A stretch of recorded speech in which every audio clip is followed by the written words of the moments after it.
Okay, there we go. All right. So good evening, everyone. Thank you for joining us. I'm Connie Kohlmeyer, an educator with the Conservation Foundation.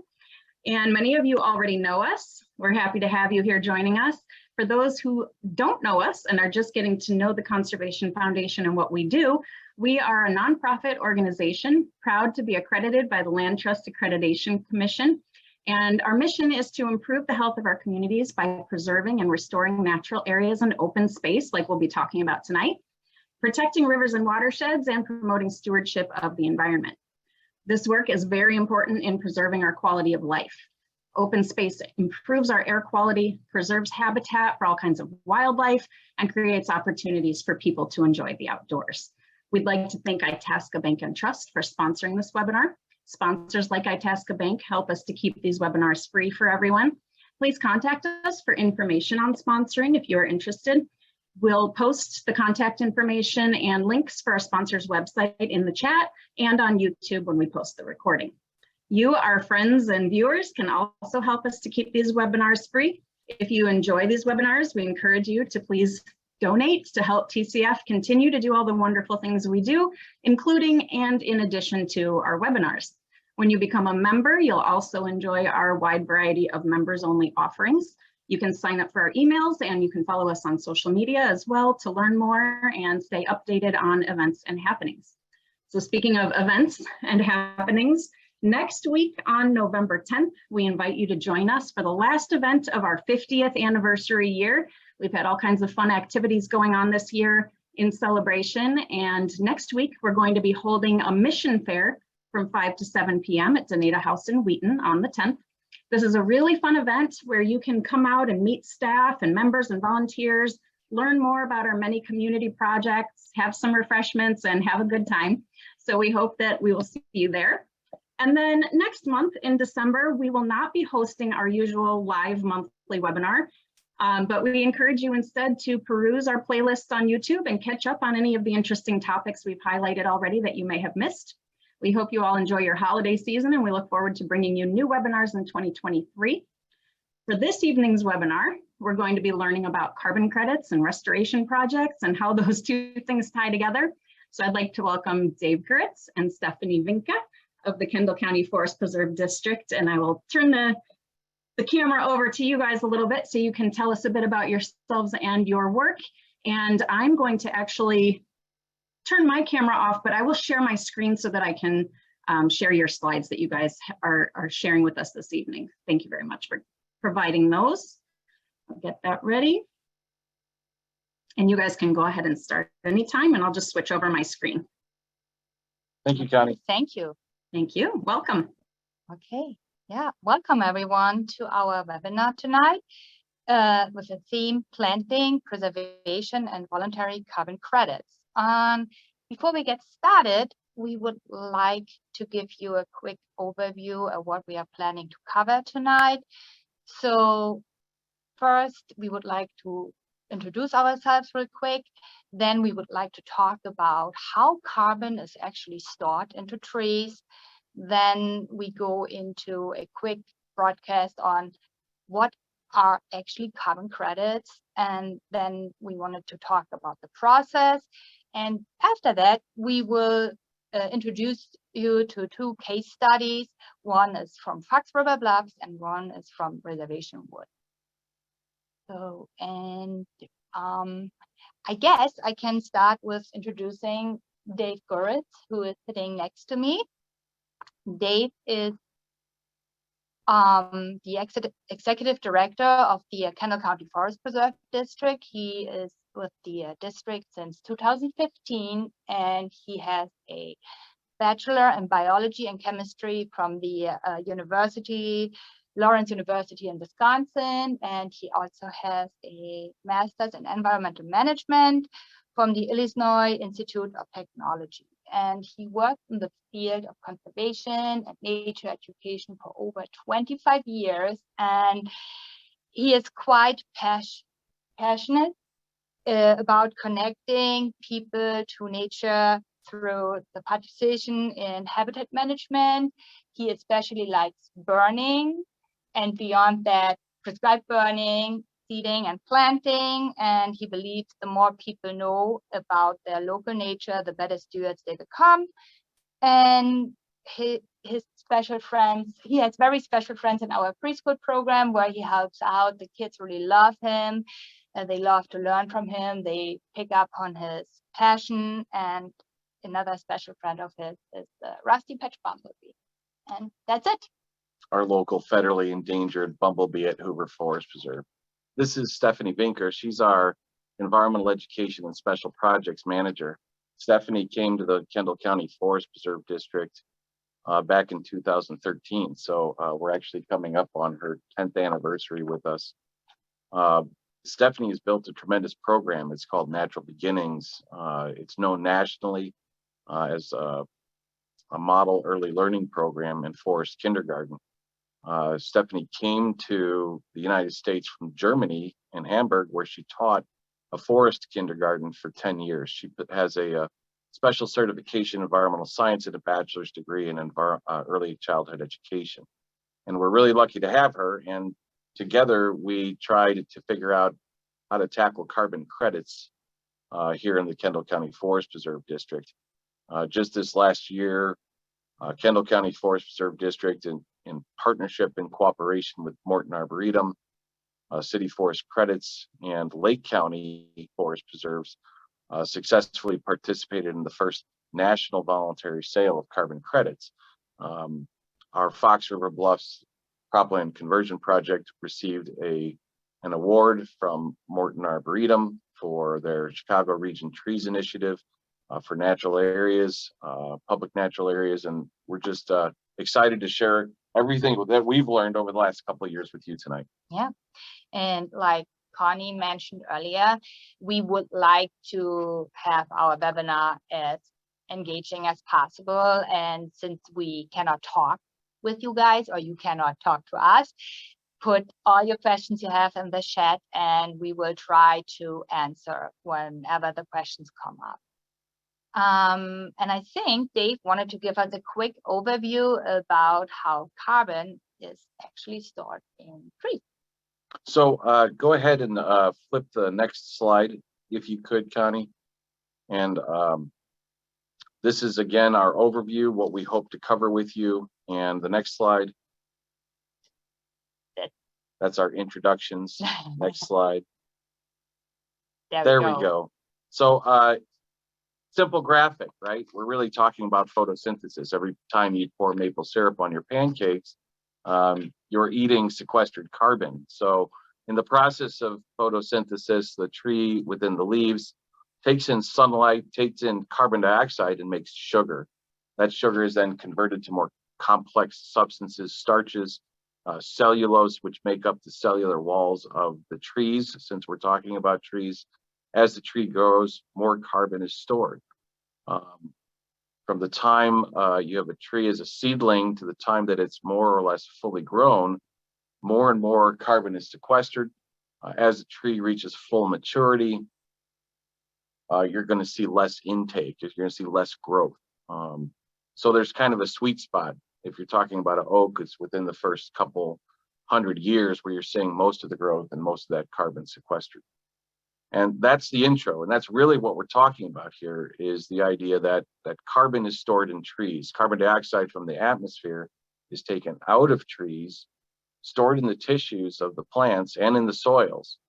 And that can be quantified. When you start quantifying carbon, you're really talking about mass, weight on the landscape, both within the trees and within the soils, within the root structures, and retaining that in that growing living system, taking it out of the atmosphere and retaining those that carbon and sequestering it, keeping it locked away and out of the atmosphere and out of circulation. So when you get into carbon crediting, that's really what you're selling, is you're selling that captured carbon on a voluntary basis in the United States. There's no regulation in the US that requires companies or companies to offset their carbon footprints. So all of this is just basically on a voluntary basis. And Stefanie's going to give us a brief overview of that process for what we do to secure credits. And then we're going to give you a couple case studies as examples, and hopefully give you some insights into our projects and how this is actually helping to drive conservation within our agency. Yeah. Do we have a question already? Do I see that right, Connie? Yes, we've got a question that says, is it true that it takes up to 10 years for a tree to be successfully sequestering carbon? Good question. I would say successful is from the time it starts to grow. Anything you have that seedling, it's generating mass. Now, depending on the tree, 10 years seems like a long time to us, not so long for a tree. A tree's not going to get very big in 10 years. So the answer is not a lot.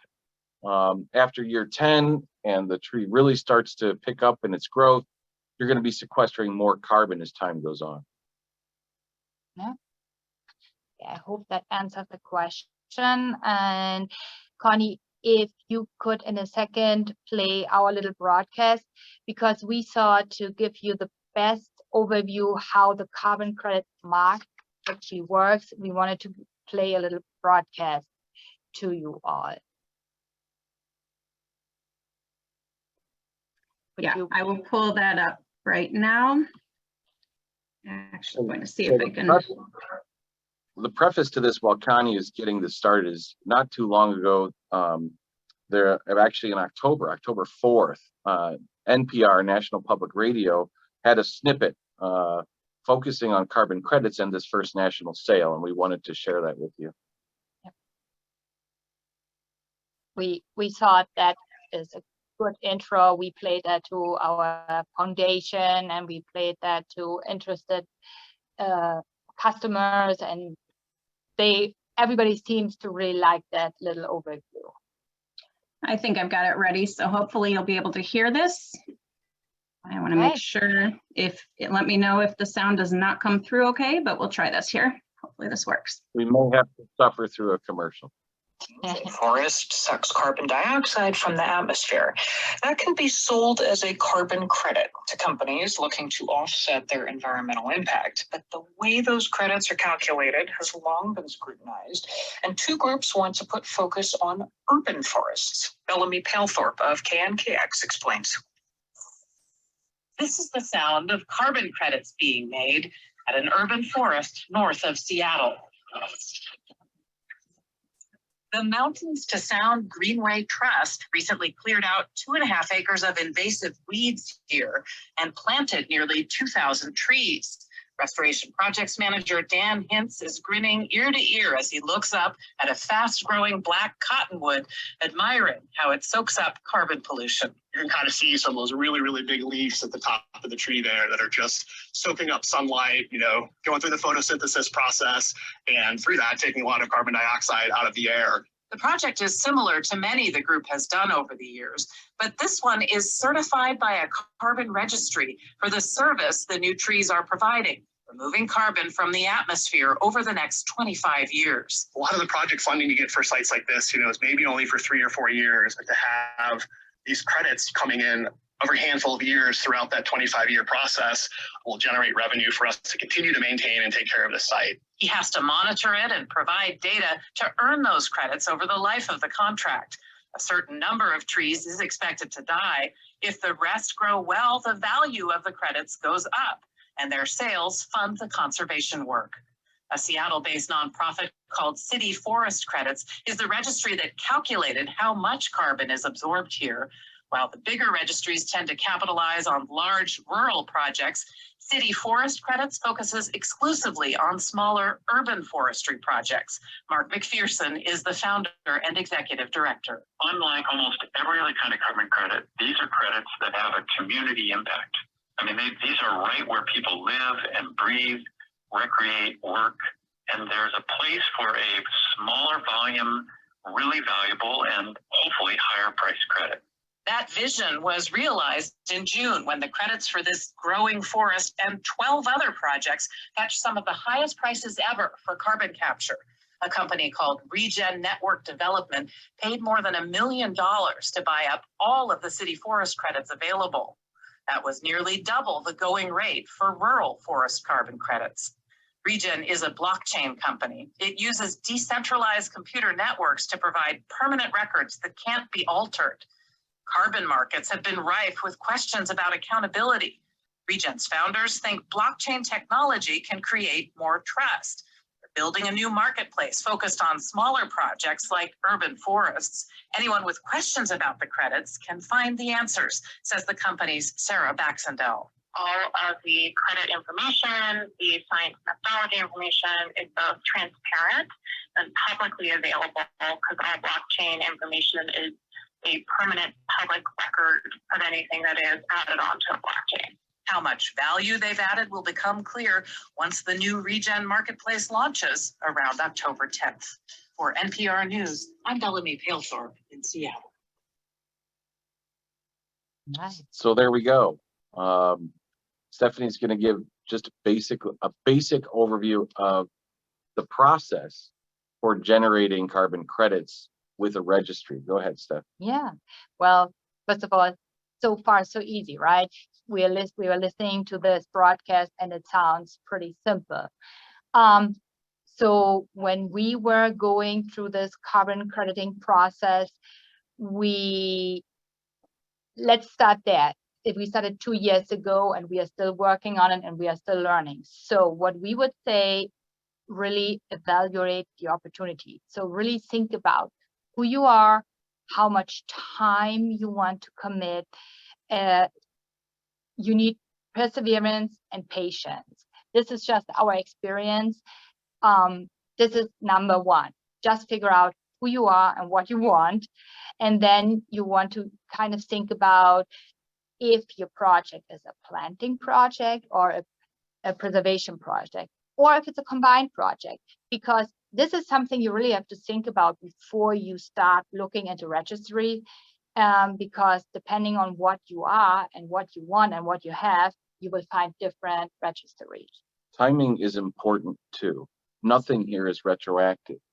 True. So if you are looking to acquire a forested parcel and you're wondering if you could qualify for carbon credits, or you're thinking about starting a planting project, the time to contact a registry and to begin to talk to experts in the field and determine whether your project will qualify is before you even move forward with that project. These carbon registries will not award credits for projects that have already been completed. It's only for those projects that are in process in the year that they would basically generate the credits and grant those on their registries. So If you talk about a planting project, obviously. plan ahead. Yes, Yeah. for sure.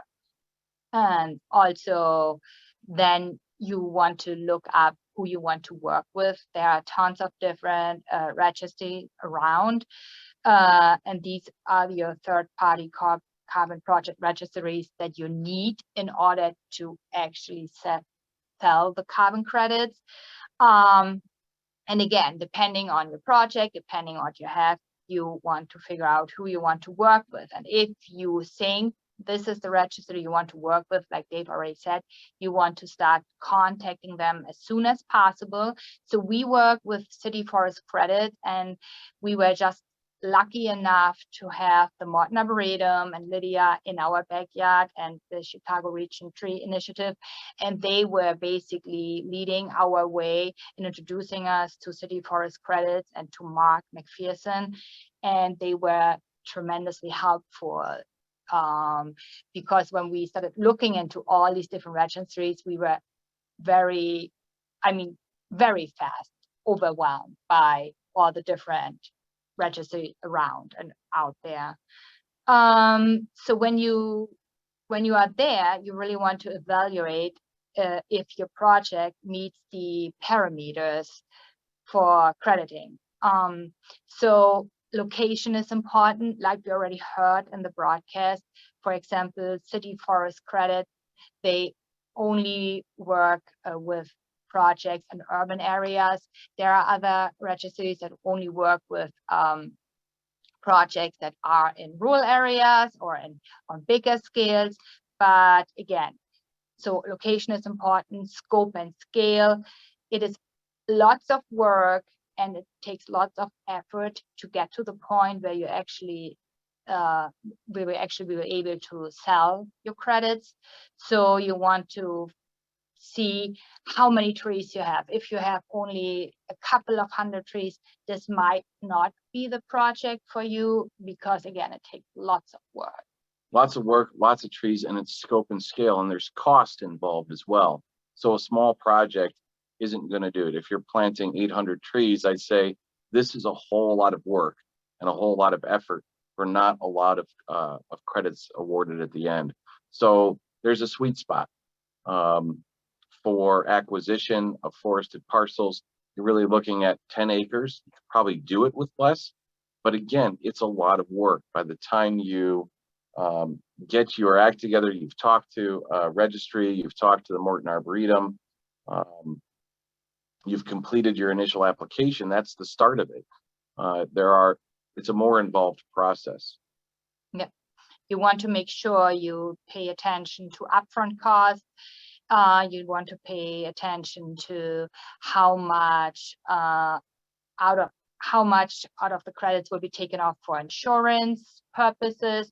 So city forest credits, for example, takes 5% of our credits in case something would happen to all their sales. So let's say all of our trees would burn down, or in an accidental prairie fire, right?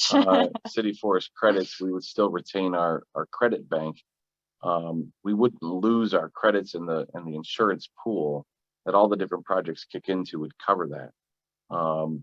So part of that then is also trust. You know, you have to have a registry that has projects or programs set up like that, so that if you've made this investment and you've been awarded the credits, you have the opportunity to basically recover your investment if something were to go tragically wrong.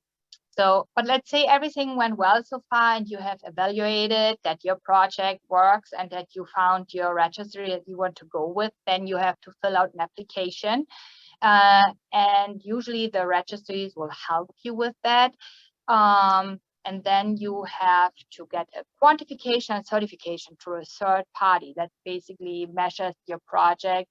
And then you are ready to basically sell your carbon credits over a 25-year period if you planted the trees. But there are no guarantees whatsoever. So this is all voluntary. So you might generate those credits and you don't have a buyer. And so one of the neat things in working through this process, I mean, it was grueling, but at the end, we actually sold credits. We sold the first 10% of our credits from our planting project. We have another national sale coming up, and really what it is, it's an annual sale. And if your credits are ready, you get to participate. If they're not, then you have to wait until the credits are awarded. But in the meantime, as part of third-party verification, you have to do your own diligence. You have to monitor. So they call anybody who's running a planting or a preservation project an operator. Kendall County Forest Preserve District is an operator. In order to operate our registry, we have to comply with the monitoring requirements.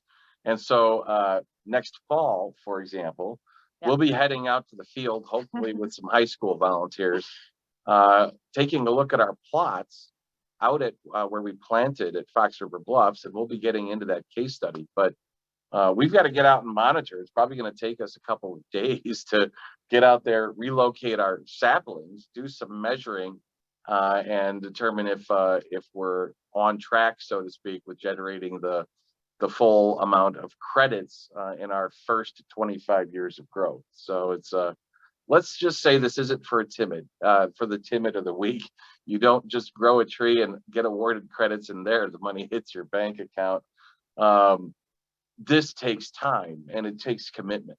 And so, you know, I think that's what Stefanie and I really wanted to get across to everybody is go into this by all means, but go in with your eyes open. And we hope that after the end of this, you kind of get an idea of, wow, this is complicated, it's complex, but rewarding. And hopefully this gives incentive as well for you to consider participating within our region. Chicago Region Trees Initiative is basically working to set up a clearinghouse for the Chicago metropolitan area.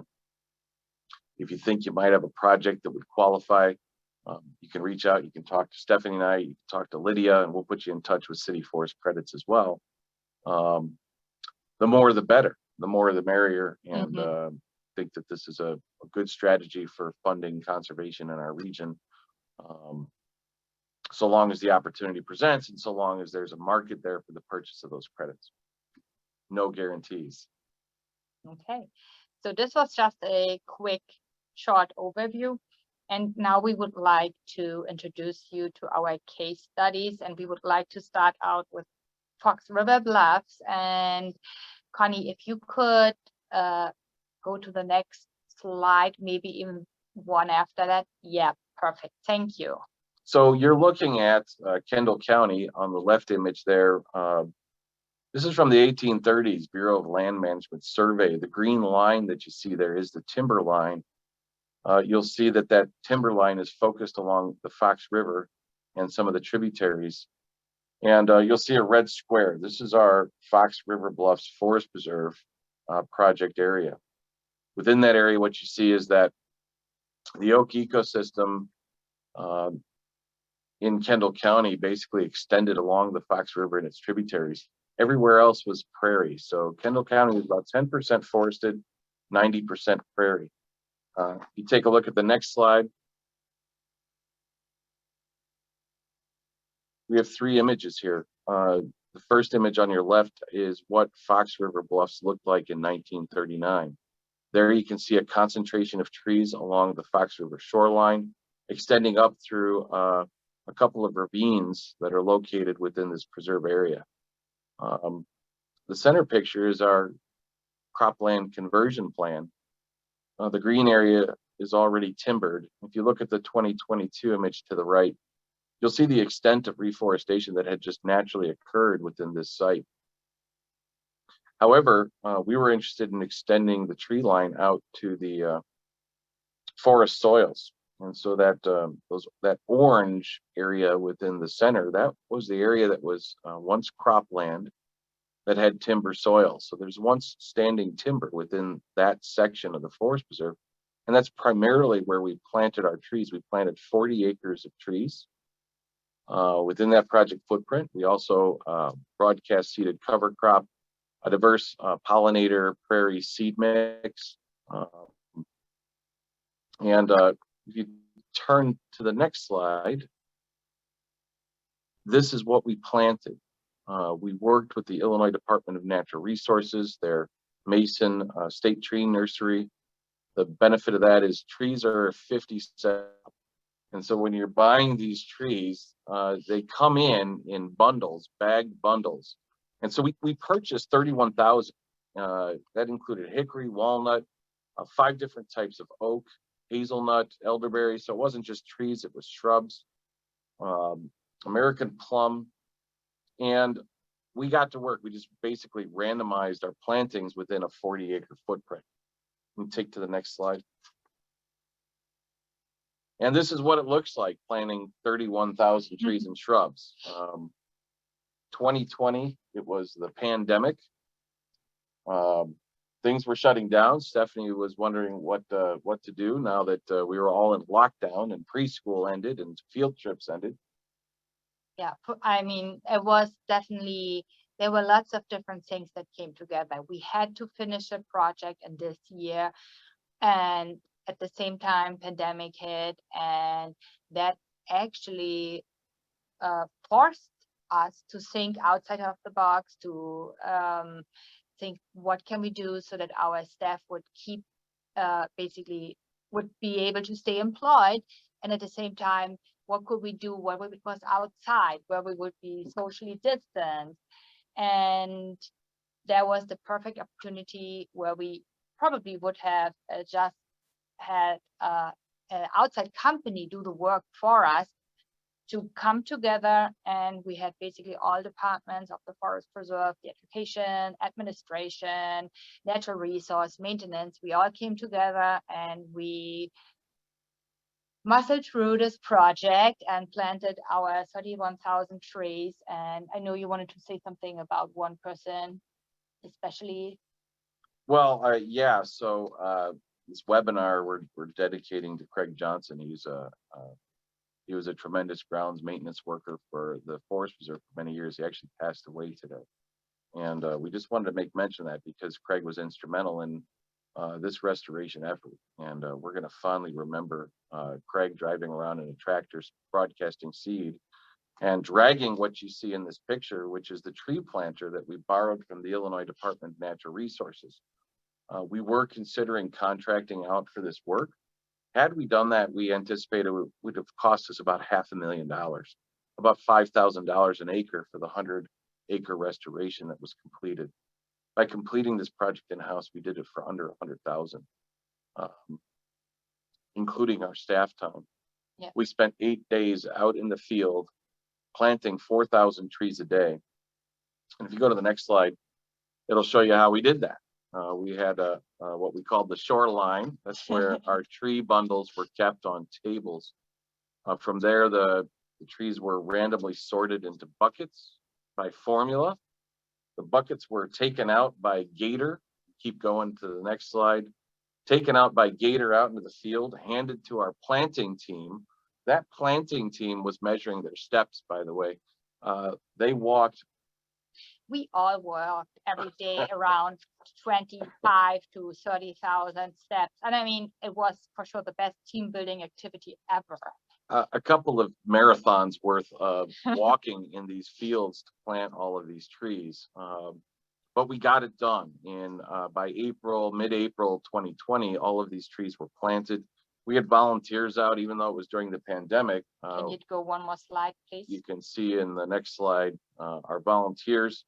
So it's not just about ripping into the ground and putting a tree in place. You got to tuck the soil in around those roots. We inoculated the roots with a fungus application, mycorrhizae application, and we tucked them in really good. And the next slide shows you kind of what the area looked like the following spring when the cover crop started coming up and our trees started coming up.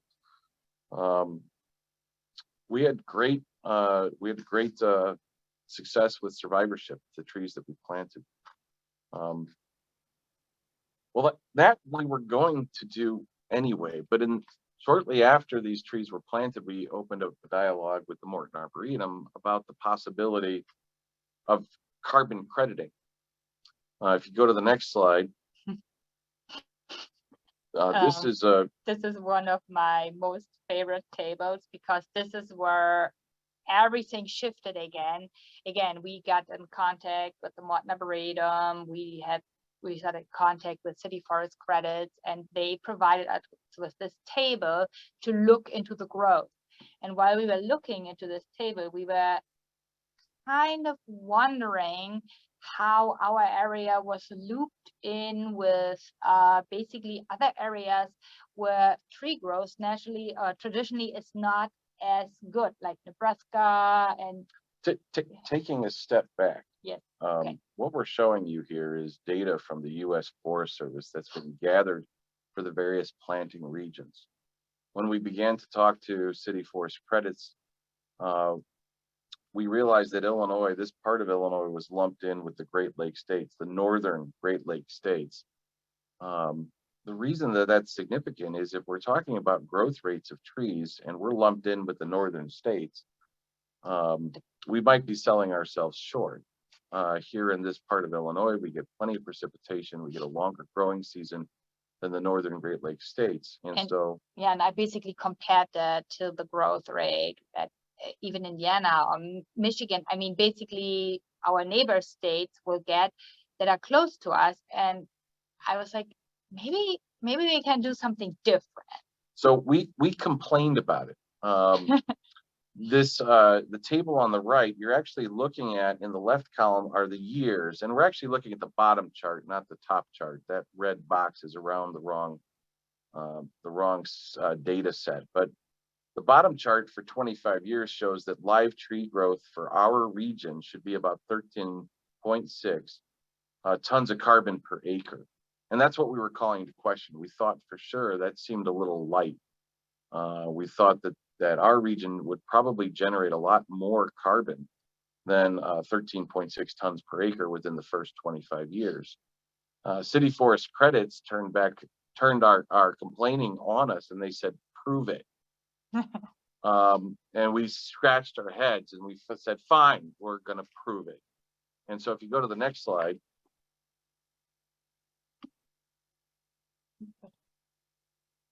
this is showing a section of Hoover Forest Preserve right next door. Tom Gargrave, the state IDNR forester who taught us how to tree plant on that machine at Fox River Bluffs, he's been around a while. And 25 years ago at Hoover Forest Preserve, he worked with the Boy Scouts of America, who we acquired this property from. And he planted a bunch of oak trees. 25 years ago, he planted rows of oak trees, just like the ones we were planting right next door. So we took challenge accepted. Yeah. And we took to looking at this as living data that we could feed up to the carbon scientists, the third-party verification scientist that was going to tell us how much carbon had been sequestered at Hoover Forest Preserve in this grove in the first 25 years of growth. We had a readily available model. Mm-hmm. And so but either way, in order to fulfill our proof, we had to measure these trees, and we didn't have to measure just one tree, we had to measure all. And by this time, when we came around to measure the trees, it was already October 2020. So in other words, we were back in full swing with outdoor education, and we didn't have the time that we had in March 2020 anymore. So we're like, how do we do that? How do we measure all these trees? But luckily, we were able to connect with the 308 Oswego School District with a high school teacher who has an eco club at the East High School in Oswego. If you go to the next slide, Connie. Yep. And he basically was happy to volunteer with us and sent his whole eco club, his high school students out, and we taught them how to measure the trees. And these high school students, they were happy after all this pandemic lockdown that they were able to go out and engage with friends again. So they came out happily and measured the trees, the circumstance, and how tall, and counted them. And so basically we had them to work for us, and they provided all the data needed, which was very neat. That data was fed to a carbon scientist.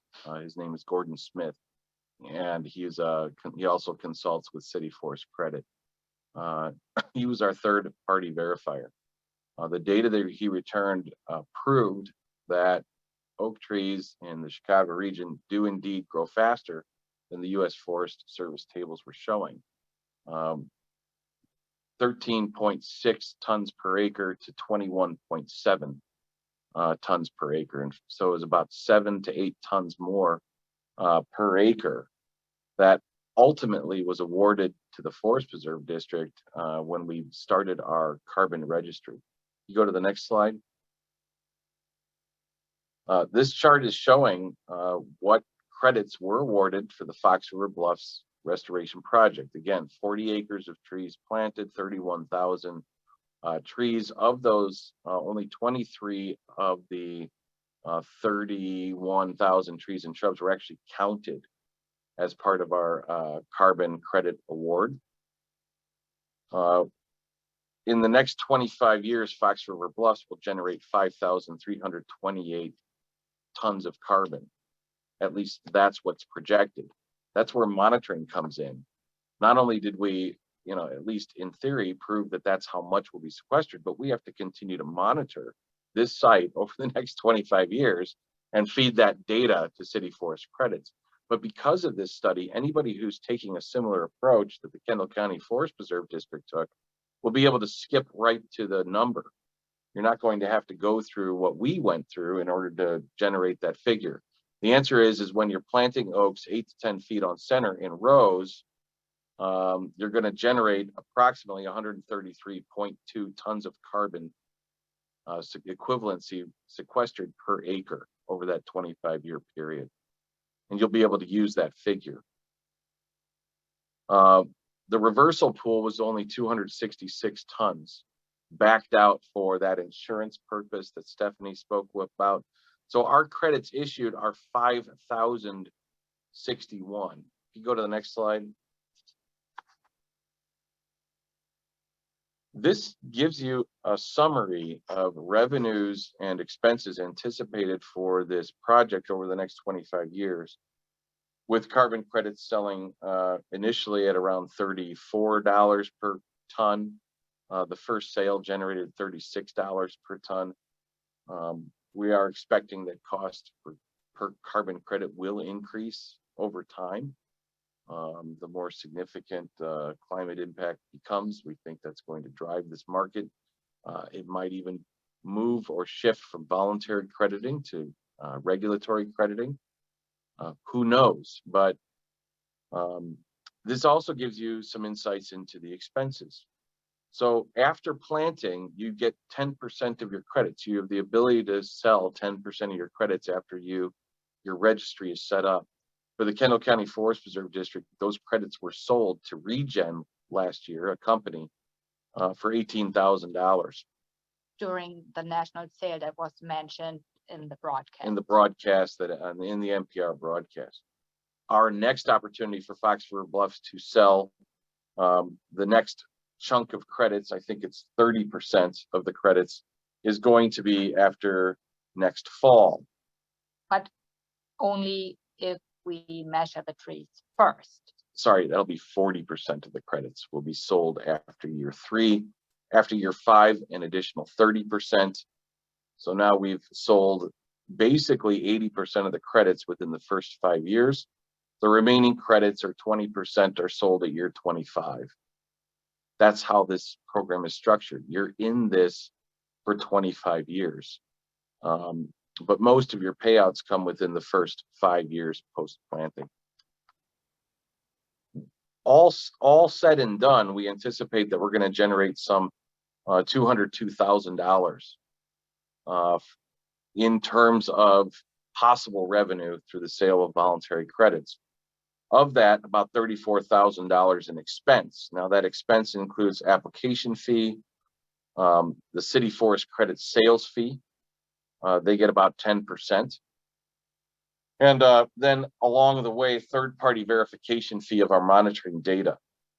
And so, and then there's also an account registration fee. So about 20% of your potential revenues are going to that third-party carbon registry. Yeah, and I just wanted to point out, as you can see on the chart, we are the operator, and our staff time and other expenses are not included. We didn't include those. So obviously these, you have to figure that in, but we didn't include that in that chart. Correct, and it's not a little bit of time. So I wouldn't hazard a guess as to how many hours we've spent on this project over the past 2 years. I would say at least 500 hours each over 2 years. Intermittently, it doesn't hit you all at once, and we still have more yet to do. So with this, we'll go on to our second project, because one project just wasn't enough. We said, well, let's do a preservation project as well. Yeah, perfect. Light is there. This one we owe a debt of gratitude to the Conservation Foundation. They helped us to acquire 10 acres of standing timberlands at Reservation Woods. This is a forest preserve near Henneberry Woods, near Oswego, Illinois. And the red line that you see there are the 10 acres that we acquired. With the help and support of Conservation Foundation, we had previously acquired another 35 acres within the Reservation Woods footprint. And directly to the east, although separated, is the Henneberry Forest Preserve. That's a 250-acre forest preserve.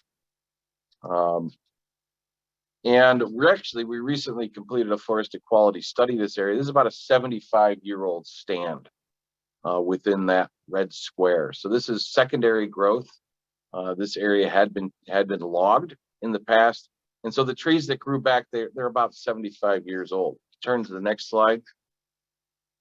So we've been talking about Chicago area, Kendall County. Kendall County is just outside Chicago metropolitan area. We are included within the metropolitan planning area, which is why this project qualifies with city forest credits. If we were outside the Chicago metropolitan planning area, we wouldn't be close enough to urban population. We would have to find a different registry to handle that project. But what qualified this as a for preservation credits was the potential to lose these trees from the threat from residential development. I outlined for you to see the 4 subdivisions that were built within the past 20 years. Mhm. Kendall County is one of the fastest growing counties in Illinois. And so when it comes to remnant or high quality forest resources remaining in the county, time is short. And so this presented an opportunity not only to acquire 10 more acres within an important acquisition acre for the district, but the credits, the possibility of generating voluntary credits and selling those gives us funding that we may need down the road for restoration. If you turn to the next slide, in this case, third-party verification was just completed. I just received these reports on Friday, and Davie Resource Group was our third-party verifier. Another shout out to the Morton Arboretum, because they actually footed, they paid the bill for this because we're involved in these pilot initiatives. Morton Arboretum has been very helpful with helping us to bring these projects to fruition. And within this, you're seeing the approach that was taken. So the total project area was 10.08 acres. Those plots that you see, that's where the trees were studied for sizing. That data was fed in to modeling, and the amount of credits generated, if you scroll through to the next slide, I'll just make mention, part of the study is looking at canopy cover. In this instance, we're at about, I want to say 85% tree cover, 15% 15% other. So there's some streams running through this property, ephemeral streams. There's some more open areas that would not be counted as part of that canopy cover. You have to back that out of your calculations. And we're looking at about 2,314 credits to be issued. On the next slide. And that's on the next slide. At $36 anticipated sale price, this will generate $83,000. The difference between a planning project and a preservation project is all of the credits come in, all your are available for sale post acquisition. So you don't have to wait 25 years. However, you do have to lock away. You have to basically establish an easement over the property saying that these trees will remain for the next 25 years. Interestingly, you after this 25-year period, both areas can reapply for additional carbon credits, provided that we meet our targets, provided that there are still 2340. If we measure these trees again, it's a 75-year-old stand. If we measure these again in 25 years, when it's a 100-year-old stand, and we see that there's growth, that would generate potentially additional carbon credits. For the planting project, years 1 through 25, that's what we showed you as far as our spreadsheet. But years 25 through 50, when you actually see expanded growth of those trees, there's potential to generate more. So the net proceeds to the district after cost for this project, we see it coming in around $70,000. It's not a small amount of money. We're a small district, and so those dollars go a long way to sustaining our natural area management efforts. And with that, we're about out of time. And so the last slide is kind of our thank you slide at all the different partners, including the Illinois Clean Energy Community Foundation that helped acquire both Fox River Bluffs and Reservation Woods. So thank you for everybody for participating. And if there's questions, Connie, we'll hand it back to you and we'll do the best we can to answer questions. Sounds great. Thank you. I'm going to come back here. Hello. Yeah, we do have a few questions, so we'll see if we can answer a couple of those. First, I just want to say thank you before we even get to the questions. And I'm very sorry to hear about Craig Johnson. I like that you honored him in that way. I think that was really nice. So we'll be thinking of his family. I'm very sorry to hear that news. I really like that you mentioned the partnership with the kids coming out, the Eco Club from Oswego East. I love that type of citizen science and collaborations in the community. So that was fantastic to hear about too. Let's see what we got for.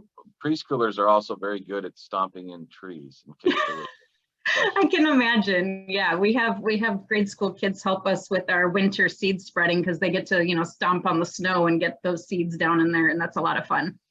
Yeah, I love that. If preschoolers, you're never too young to start. No, like I mentioned, I said it was the best team building activity ever. I was not really joking. It really pulled us and the forest preserve together, but it also pulled our community in. The families that were part of this planting process during 2020, they were so thankful that they were able to come out and see the teachers out on the field, and the kids were able to come out. So it was really great community project. The other person we have to mention is Antoinette White. She's our Grounds and Natural Resources Division Supervisor. She was the one that rode around the back of that tree planter. Every tree out there, she put in the ground herself, and that was about 4,000 a day over an 8-day period. That's amazing. So extra credit to her. In one of the classes I teach, we do a survey throughout the course of a year to see how many trees we each plant, with the goal of planting at least 100 as a class of, a group of maybe 10 of us, like 10 trees each. 4,000 a day has definitely got us beat. So she's picking up the slack. Yeah, you guys did great. That sounds like such an amazing project. You guys got so many. I can't believe how many you got done in such a short amount of time. So for those that live in the area, we actually just completed the parking lot and trail for that preserve. When the road opens next spring, we invite everybody out, check it out, and see those trees and watch them grow over the next decade. You mean Eldamain Road, right? Eldamain, yeah. Eldamain Road. People who are familiar with Yorkville. It's not open now, though. You can't go out there now, but this spring, when the road opens, it'll be open to the public. Very cool. Yeah, I was just over there the other day and saw where they've got a lot of that started, and some of it opened back up again down Fox and all of that. I hadn't been over that way in a while, so it's very different looking. Yeah. We've got a couple questions here that are actually very similar, very close to each other. So I do want to pull at least this one because a couple people asked this kind of in different ways, but a very similar question. Because we're in Illinois and we're in the prairie state, we've got a couple people wondering if there are similar programs or similar metrics for prairie carbon restoration. And different ecosystems have different potential for carbon sequestration. The wetlands can store a lot of carbon, and so all these different areas can contribute. So yeah, it looks like we've got a couple of people asking if there are carbon credit programs for using native prairie plants. And let's see, where can we see which native prairie plants are best for carbon sequestration?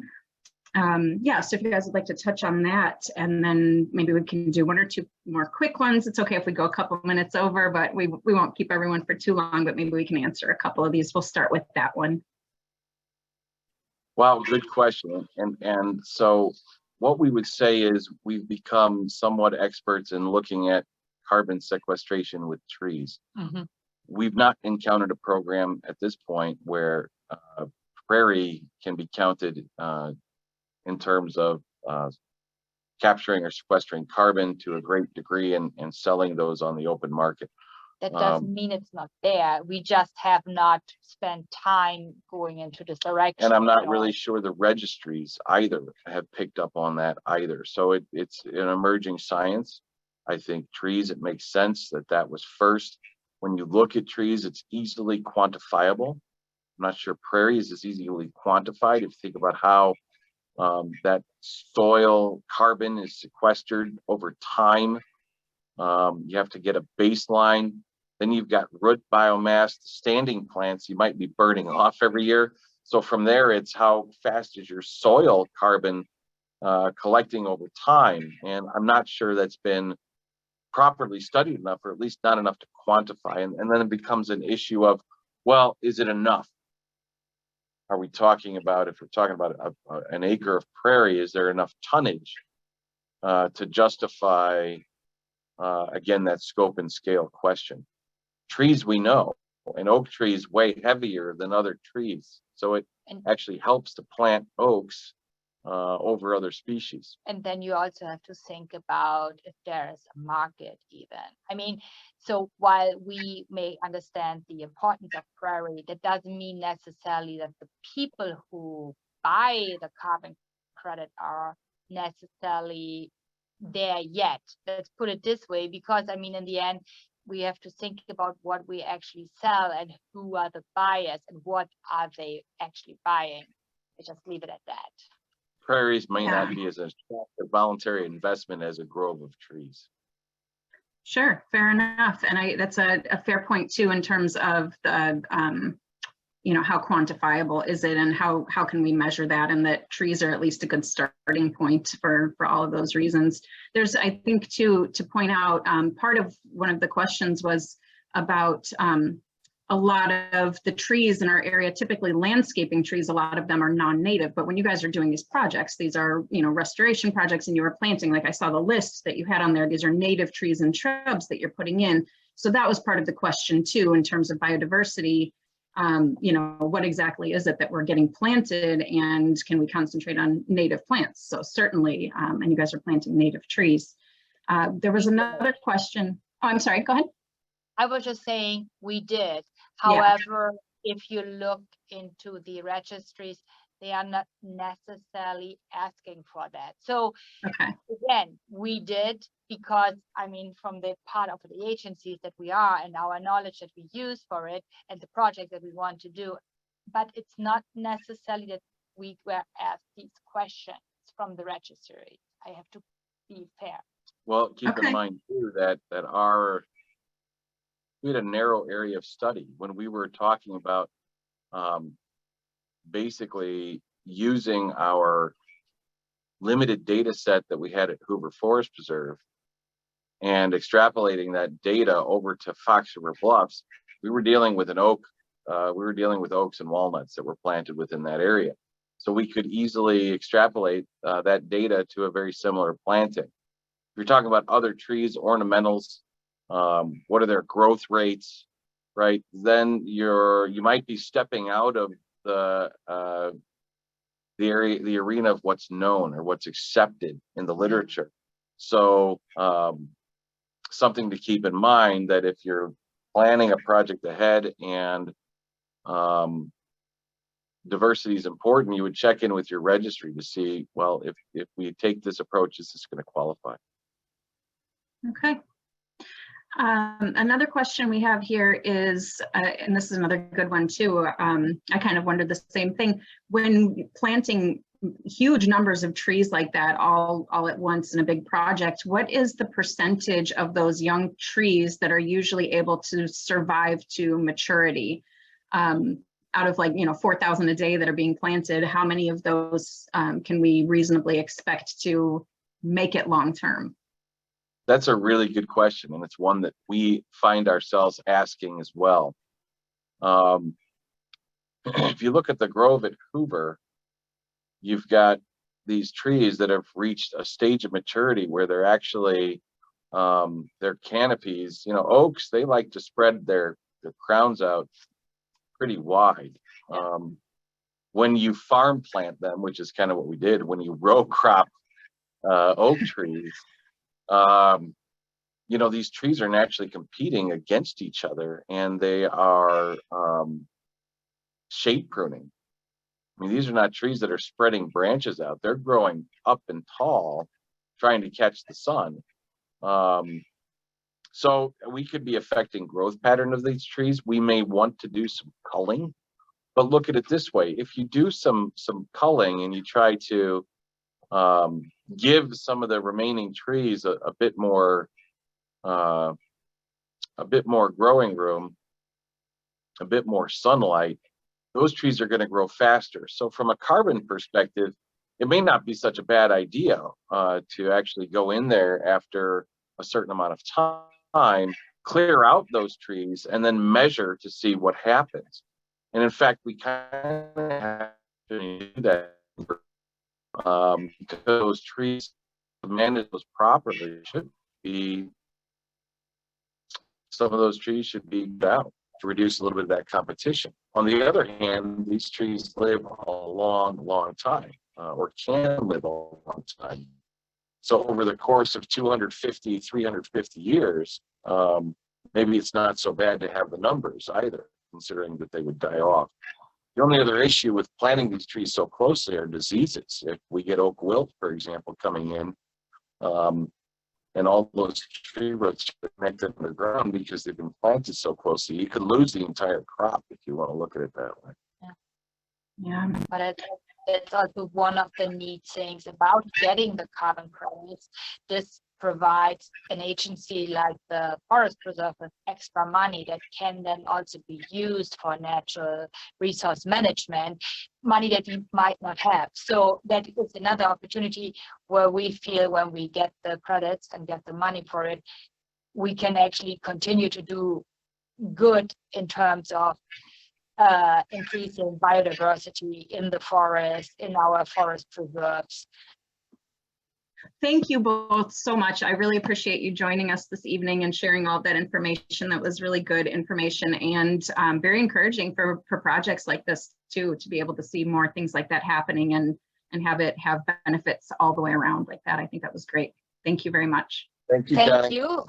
All right, everyone have a wonderful evening. We will be posting the link so you can watch the recording on YouTube, and we will share contact information. So if you have further questions for Dave and Stefanie, you can get those answered after and going forward. So good luck. Hopefully everybody else is inspired too and get more projects like this going. Thank you, everyone. Have a wonderful evening.